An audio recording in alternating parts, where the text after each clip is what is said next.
And let's get into our final team. Our final team of the division, our final team of this preview set. The Raiders!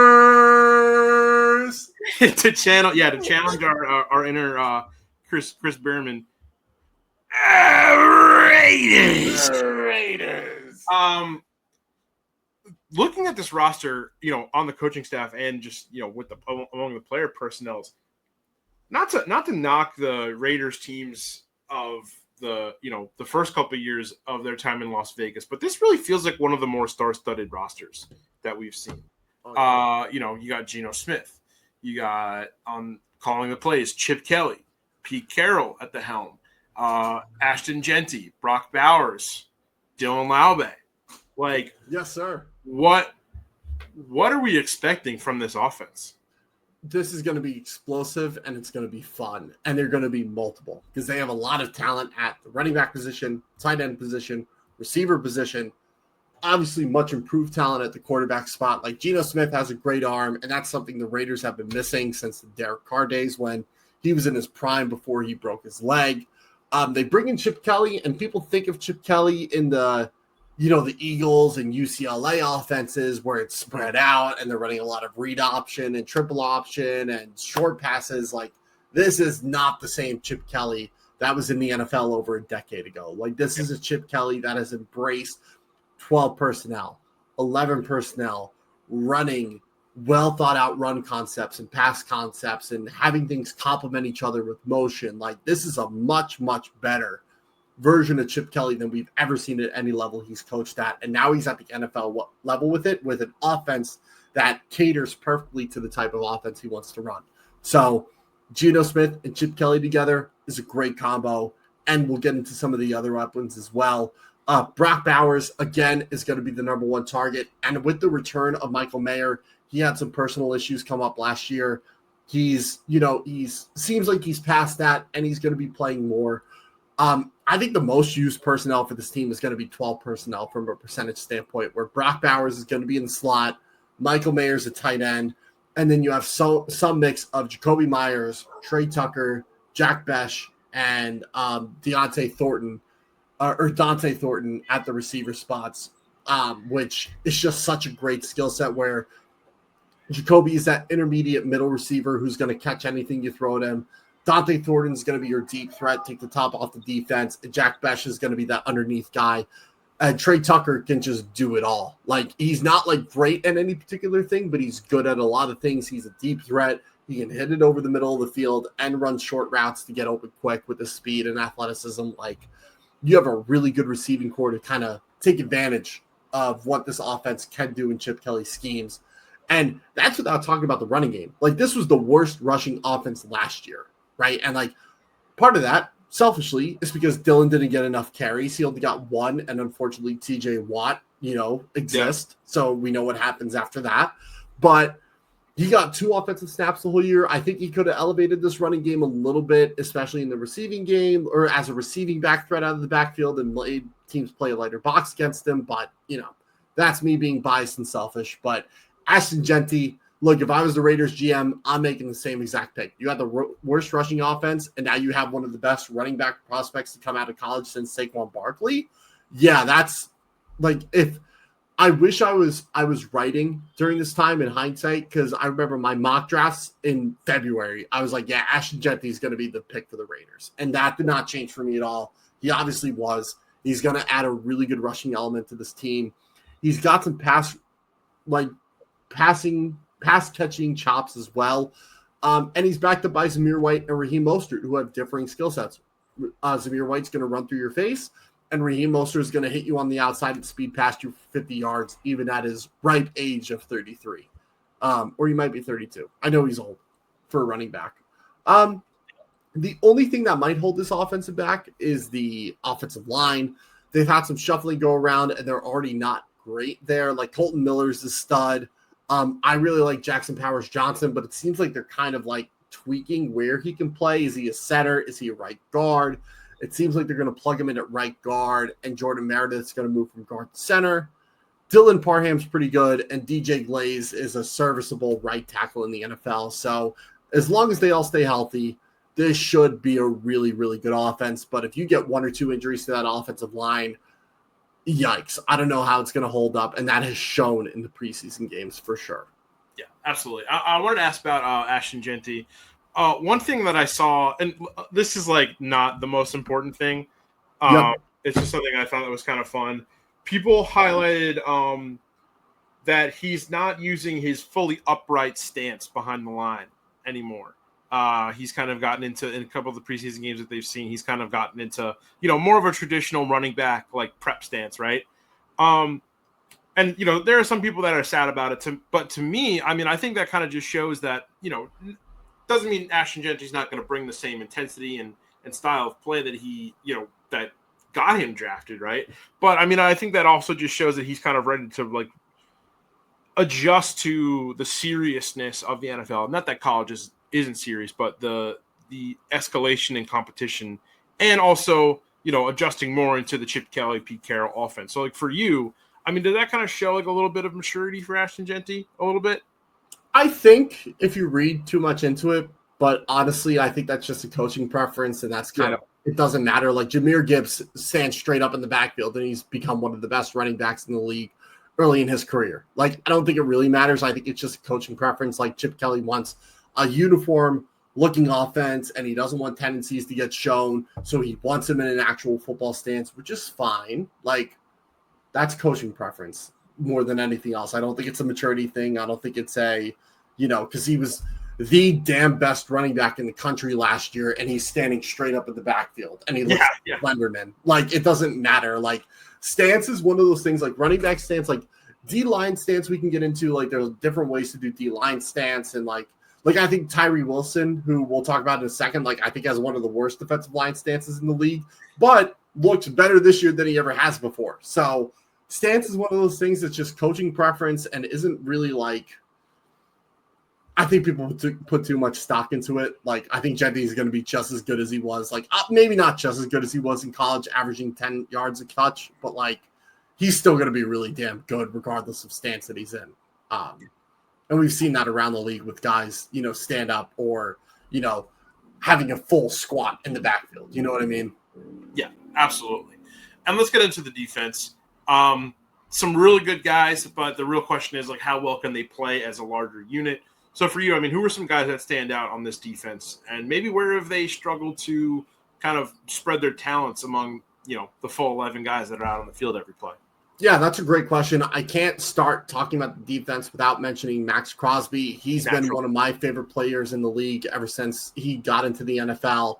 I've been a huge fan of his. I can't remember how many times I thought he's going to win Defensive Player of the Year, and he's on track to win it, but he gets hurt, or he plays well enough to be a top 3 edge, but not win Defensive Player of the Year. Like, he is constantly at the top of some of the best defensive players in the league, and that comes from run stopping and pass rushing. Like, he's one of the few edges that is really damn good at both.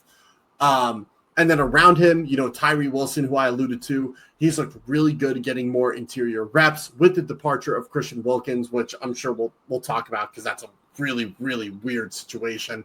Yeah. And there's some speculation about it, but we kind of know the details of what happened. And then around those two guys, Malcolm Kuntz off the edge, who kind of took Tyree Wilson's spot last year, but now seems to be more pass rush rather than run stop guy. We'll see what happens with him. And then interior, Adam Butler, returning veteran, and Thomas Booker, the fourth, who they just added via a trade with the Eagles, looks to be solid. I mean, they have a deep defensive line, but I wouldn't say deep in talent. I think just deep in bodies who are NFL capable, if that makes sense. But a good D line all in all, and better than a good amount of D lines in the NFL. The linebacker room is completely changed. They brought in basically 4 new or 5 new rotational and starting players. The only returning linebacker from this room from last year is Tommy Eichenberg, who's a rookie. Outside of him, they have a Landon Roberts, who's one of the better run-stuffing LBs in the NFL. I mean, there was a clip in the second preseason game. He takes the center, like he's running to track down a run, and lifts the center off the ground like he's sideways when he hits him. Like, it's really sick. So Landon Roberts, really good in that category. Jermaine Pratt and Jamal Adams are definitely going to be the nickel and cover LBs. And Jamal's looked really good switching from safety to LB, even in run fits, like just running past offensive linemen and finding his spot to stretch out runs on the outside. We'll see how he does on inside runs if he's in there in the 4-3 package or 3-4, whatever they choose to run. We'll see what happens, but I kind of like the switch of him from safety to linebacker, especially since he understands Pete Carroll's defense. And I think the secondary can be the focal point. Like, I know Max Crosby's a big name. Jamal Adams has been a big name before. They have some big names in the front seven. But this secondary, I think, could be the focal point. And I want to start with Darian Porter out of Iowa State. Oh, my God. You want to talk about just athletic traits, and he has the coverage skills and tenacity to back it up. Like, he should be a starter week 1, in my opinion, and he should start opposite whoever they decide to put at the other cornerback spot. Like, this is someone who I think can run with other teams' wide receivers ones from the first snap of camp. Like, he is so damn good. And from what we've heard in camp, that looks like it's going to be the case. He's really solid. Isaiah Polomau and Jeremy Chin are going to be a really steady safety duo. I don't know who's going to play over the top more. Probably Polomau, and Chin's going to play underneath. But Chin's kind of had an up-and-down career, converted corner into safety, has found a home at the safety position, should be good in this style defense that runs a lot of cover 3, so he'll be underneath rather than deep, which I think fits his skill set a little bit better.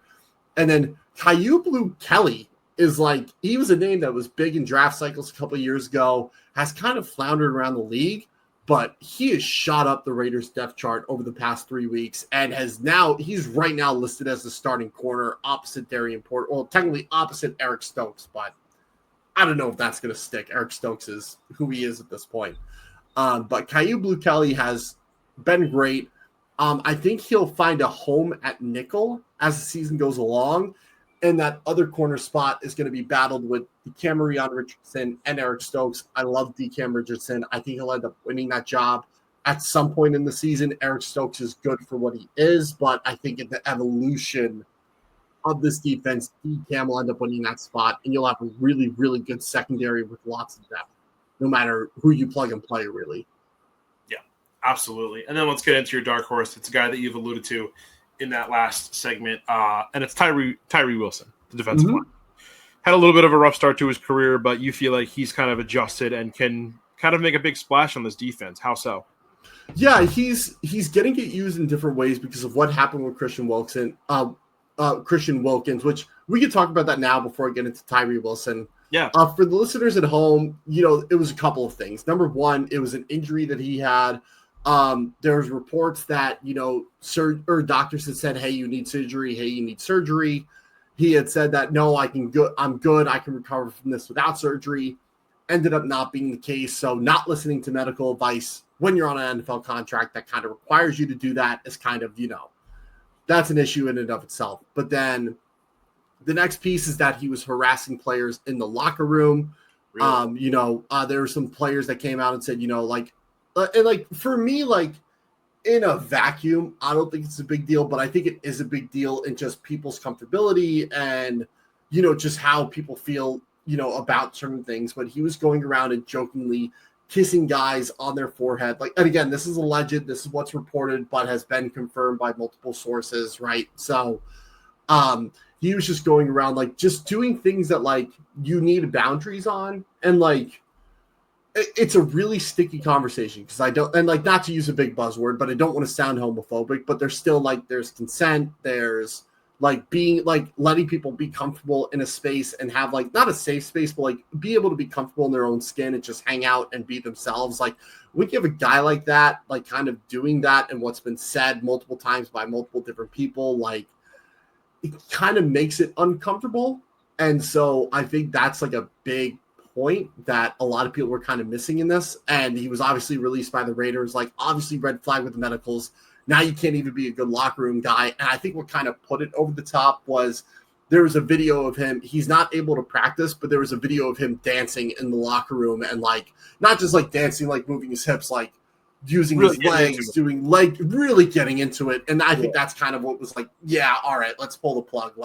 We'll eat the money on this, whatever. And there's been some reports of some stuff he was doing at Clemson that's come to light because of it. And it's and there's a reason why he hasn't been signed between the injuries and not being a locker room fit. Like, he's a funny guy to listen to, but like, this is all checking out. Like, this is not like a dude you want to have in an NFL locker room. Like, I think that speaks for himself. He would have been signed somewhere and stashed on IR if it really was an injury thing. I think it really is a behavioral thing that a lot of teams do not want in their NFL locker room right now, especially in the state of things. But with the Christian Wilkins thing, that gives Tyree Wilson a bunch of opportunities on the inside where they're lacking at D tackle. He's 6'6", pushing 280 pounds, has a massive wingspan. I think it's like 84 inches or something like that, which is absurd.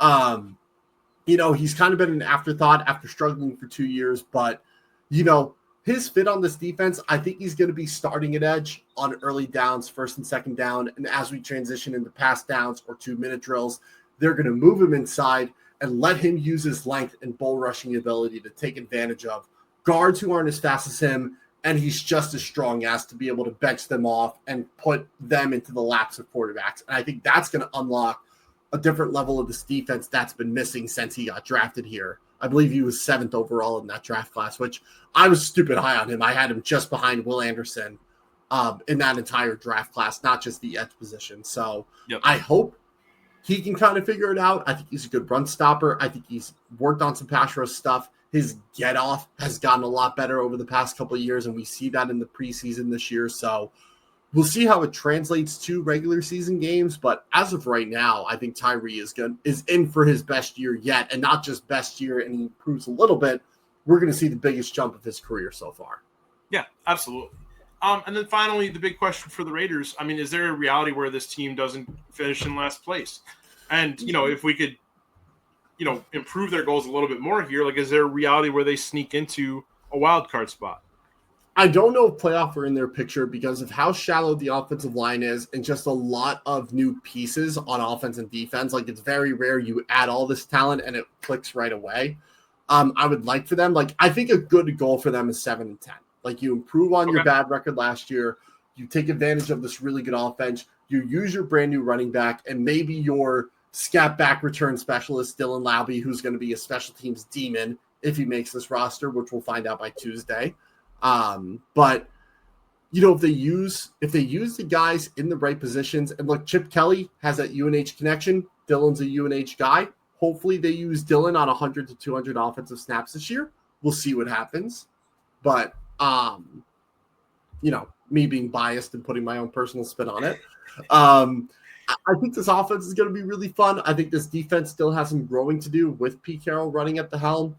And we'll see what happens. But I think 7-10, 8-9 is a good goal. If you can exceed that goal and go like 9-8, they might not be a wild card team. They might be, depending on how the other, loaded divisions in the AFC do. But, I think this could be a really fun team to watch offensively. Defense probably needs another year or two to be at full strength. But, I really like the prospects they brought in and how they project throughout the next couple of years.